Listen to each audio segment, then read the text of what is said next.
In the hush of a distant horizon, a single silhouette cuts through the sky. A narrow nose, a rising plume, and a roar that rewrites the balance of air. This is the JF-17 Thunder, a fighter born not from luxury, but from necessity. The story of the JF-17 begins in the 1990s, when shifting geopolitics and tightening embargoes forced Pakistan to rethink its future in the air. Aging fleets, sanctions on key aircraft, and rising threats in the region made one truth painfully clear. The nation needed a modern, affordable, multi-role jet it could call its own. China, simultaneously seeking a light fighter to complement its heavier airframes, shared a similar requirement. What emerged from that shared problem was the FC-1 JF-17 program, a joint venture that would redefine what a lightweight fighter could be. The design philosophy behind the JF-17 is deceptively simple: agility, affordability, and adaptability. Its airframe uses a clean blend of sharp lines and smooth curvature, built primarily from lightweight alloys to reduce weight and maintenance demands. The wings follow a crop delta layout with leading-edge root extensions, granting the jet's surprising maneuverability at high angles of attack. Beneath its skin lies a modular architecture, a deliberate choice, allowing the Thunder to be upgraded rapidly as avionics evolve. It is not a stealth aircraft, but engineers minimized its frontal radar signature through refined shaping and materials applied where at the heart of the JF-17's situational awareness is its avionics suite. Early variants carried the KLJ-7 pulse Doppler radar, capable of tracking multiple targets and engaging beyond visual range. Later blocks introduced AESA radar options, elevating detection ranges, anti-jamming resistance,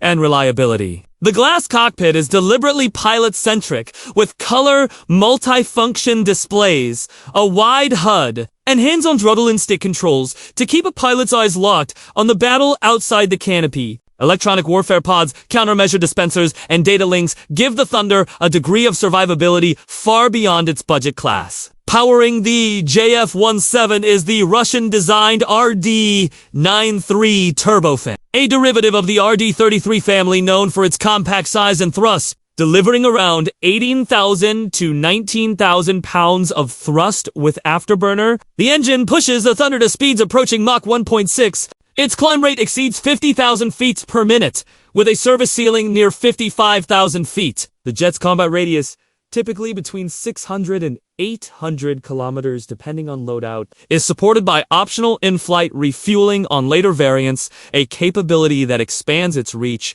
dramatically. Critics point to the RD-93's smoke signature, but modernization and improved fuel controls have reduced this drawback in newer blocks. For a lightweight fighter, the JF-17 carries a surprisingly potent arsenal. In air-to-air combat, it fields missiles such as the Place-25, and beyond visual range, PL-12, as well as Western-compatible systems on export variants. Its precision strike capabilities include laser-guided bombs, glide weapons, anti-ship missiles, and standoff munitions. At its core rests a 23mm internal cannon for close-range engagements. Targeting pods, from simple laser designators to advanced electro-optical systems, allow the Thunder to perform deep strike, maritime, and closer support missions with precision. The aircraft's 7 hardpoints are optimized to carry a diverse mix of weapons, turning the jet into a true multi-role platform. Operationally, the Thunder's entry into service with the Pakistan Air Force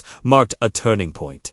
It replaced fleets of aging fighters like the Mirage 3, F-7, and A-5, providing modern radar, advanced missiles, and a consistent upgrade path. In exercises, the JF-17 earned a reputation for low operating cost, repetiso, T-generation, and dependable performance in hot, high-altitude environments. The aircraft saw real combat during border escalations, including air-to-air engagements, where it demonstrated its beyond visual range capability. Though details remain sensitive, the jet proved it could perform under the pressures of real conflict. Inside the cockpit, the tactics of Thunder pilots follow a doctrine built on agility and information advantage.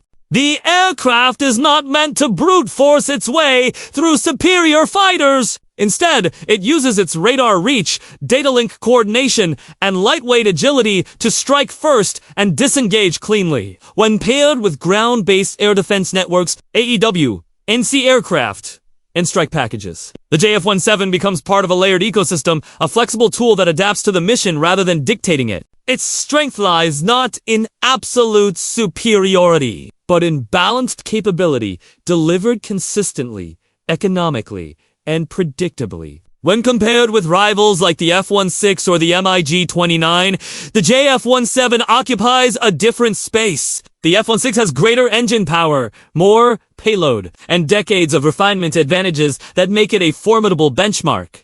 The MiG-29 outperforms the Thunder in raw thrust and close-quarter maneuvering, yet both competitors come with higher costs, heavier maintenance burdens, and limited avenues for customization. The JF-17's edge is strategic. It offers modern combat capability at a fraction of the price, with continuous upgrades tailored to the needs of its operators.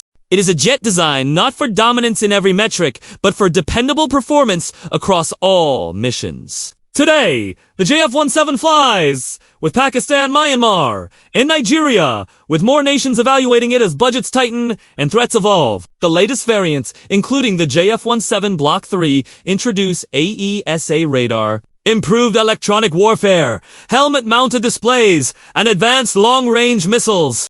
These upgrades push the Thunder into a new technological bracket, ensuring its relevance in a world where air combat grows increasingly digital, networked, and precise. And so, the JF-17 Thunder stands as something more than a light fighter. It is a testament to nations taking control of their own skies. It is the embodiment of resilience, a machine shaped by necessity, refined by cooperation, and proven through operations. In its narrow frame lies the story of a country's determination to soar above every embargo, every challenge, and every doubt. In the end, the Thunder is not just an aircraft. It is a statement. A reminder that innovation is born not only in wealth, but in will. And sometimes, the strongest wings grow from the storms that try to break them.